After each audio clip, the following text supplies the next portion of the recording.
Since I'm not able to figure out how to take my Google Classrooms with me, I'm going to click into them one by one, go to classwork, go down to the bottom, and just slowly scroll up so we can see how they roll.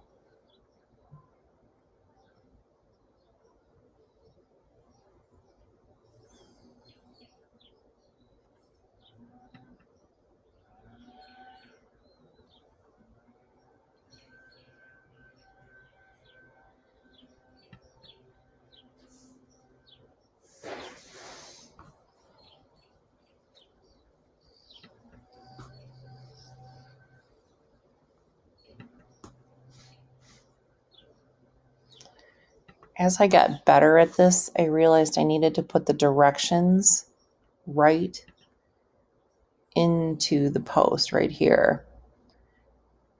Then I would also know what I'm looking for when I go to grade it, because a lot of times kids turned it in weeks after it was due, and I was like, wait, what was I looking for? Did some stuff on Quizlet, fair use, creators' rights and responsibilities. That all came from Common Sense Media. If I were to do it again, I would probably, depending on the team I'm working with, I'd like to put it under the project name, because then I think the kids would understand that, oh, we have to go to Pumpkin Picker Challenge, part 1, 2, 3, 4, 5. For what we were doing at Cove, it seemed like they needed to have the week. Lots of Pear Deck. Use little activities like this as extension activities so that my students had something to do on days where I had catch-up days. I did Think Like a Coder. That was another activity that they could do if they're caught up with their work. And then I could go in and work with students who were behind.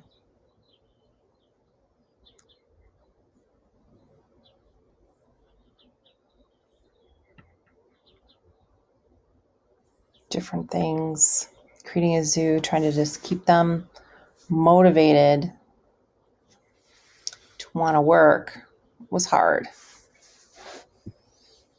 I also taught them how to use Loom, gave them the ability to make movies or videos for me so they could show me what was wrong or what they were struggling with. Always at the top, I had my Zoom number.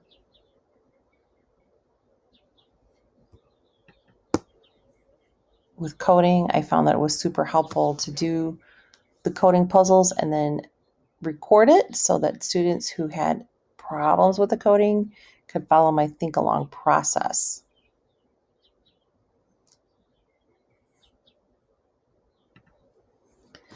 Technology was taught both semesters, 1 and 2, was a little bit of a like, oh, okay, that's what we're doing. So I started off with something that I know in order to pull different resources for the rest of the semester. So I started off with more digital citizenship. And this semester, I tried doing a numbering system 1.1, 1.2, 1.3. That seemed to help keep track of things. That way we could understand what week it's in. It was easier for them to find.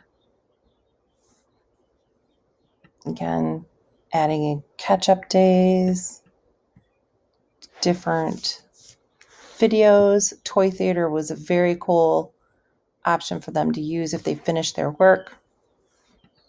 Reality River, that comes from Common Sense Media. Great way to check internet safety. In February, we started talking about color theory so that they could get used to colors and talking about design in PowerPoint. Well, for them, it would be presentations. talking about transitions, how to use master slides. Master slides, it was hard for them. They didn't really get it. Transition and animations, they understood and they really liked it. Then the final project here was to choose a mathematician from Hidden Figures, since we were celebrating Black History and Women's History Months. So they chose someone from the Hidden Figures book. This one had some nice summaries in there. My students had a hard time doing research because of the way the pods were set up. So if I had had them in class, I would have done more research with them and then talked about what are good sites to research, how do we find good research, how do we find good information on the web, and tied it back into our common sense media lessons. Some of my students really struggled. They got really hung up on making it perfect. So then I took that out and I just had them practice skills. I created the PowerPoint or the slideshow, and then they added animations, they added transitions. That way I could find if they had the skill or not. And then we went into Google Sheets, talking about all the basics for Google Sheets. This is career day. That happened in March, so we did a little shifting back to Google Sheets, working with budgets, practice making charts, and an assessment. The next thing we did was making art with spreadsheets. This was part of Google Apps, which was super cool because they had modules already set up. And I used modules for the high schoolers because they're going to move forward and they're going to have modules to complete in a tech class or in a college class. I wanted them to have exposure to it. It's available to anyone. And then we did things like pop art. We did things like spreadsheet art because I wanted to use those ideas when we got to the food truck lessons. The food truck was just a way to kind of pull all of this together, like designing the food truck, putting together a flyer, creating a spreadsheet to hold all of the menu items, things like that. And then I also introduced them to Canva. They loved Canva. The main idea was to know that there's things out there that you can go to and get a really good look at design.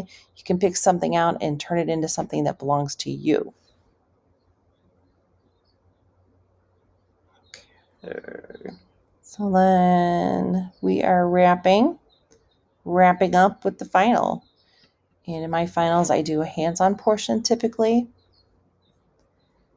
And I do a Google form to kind of just spot check that knowledge. But the big chunker is the food truck project. That was pulling a lot of what we learned throughout the whole semester and the year actually into one place to make sure that they understood the skills. And then we kept spiraling, so hoping that they learned the skills that showed me whether the information stuck. I loved the grades section because it helped give feedback to the students and let them know how they were doing. We also kept track of grades on PowerSchool, but it seemed like if I gave them the grades on Google Classroom and sent it back to them, the students who were,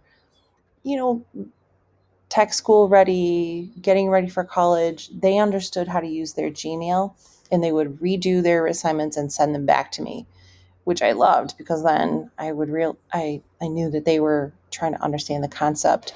View All is another place that I went to figure out where everything was at and make sure everything got turned back to them. Okay, that is it for technology. STEAM for junior high and elementary was pretty similar. It was just the expectations of the product that changed. And a lot of times there were students in elementary that had higher expectations than others because they're further along in their cognitive skills. So some of the projects that we worked on were a Pilsen project, learning how to use, where is it? How to use Google Earth. And then we did an engineering design. It's called the Pumpkin Picker. And this, there it is, Pumpkin Picking Challenge. Again, I found that if I put the directions and the expectations in the description, it helped me keep track of things. So if someone was behind or a teacher needed to help somebody catch up, it would help them just to know what are the big ideas for this day. We did some graph paper coding, and then we went on and did some block coding using Angry Birds, and that was through code.org. Love code.org. So for day 5, I didn't always know where the elementary and junior high students were in their process of the week. So I wanted to make sure I gave them something kind of low floor, but still in the realm of STEAM, so that it could be more self-directed if they needed to catch up on other days. Also, if the teacher or the assistants that were in the room were like really not familiar with the topic or what I was trying to do, it also gave them an alternative, something that they could have the kids do instead, which was really important to me because I wanted them to have STEAM, but maybe not exactly as I was thinking, maybe more of what fit into their classroom.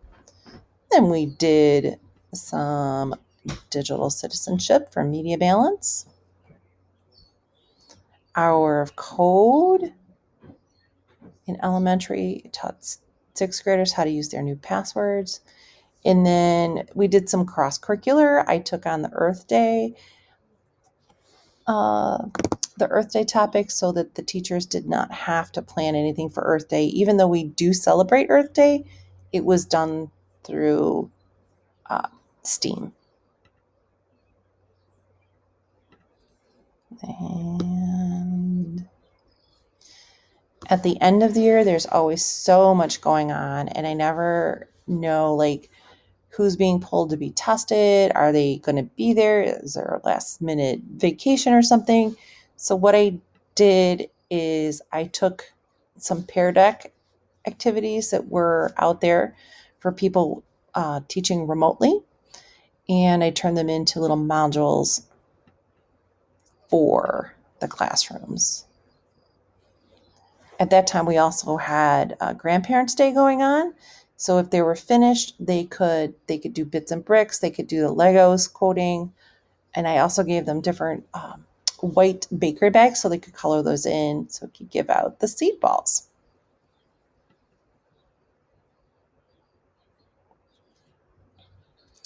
The very last thing was to make a model. I gave them Play-Doh and little building bricks that I found at Dollar Tree.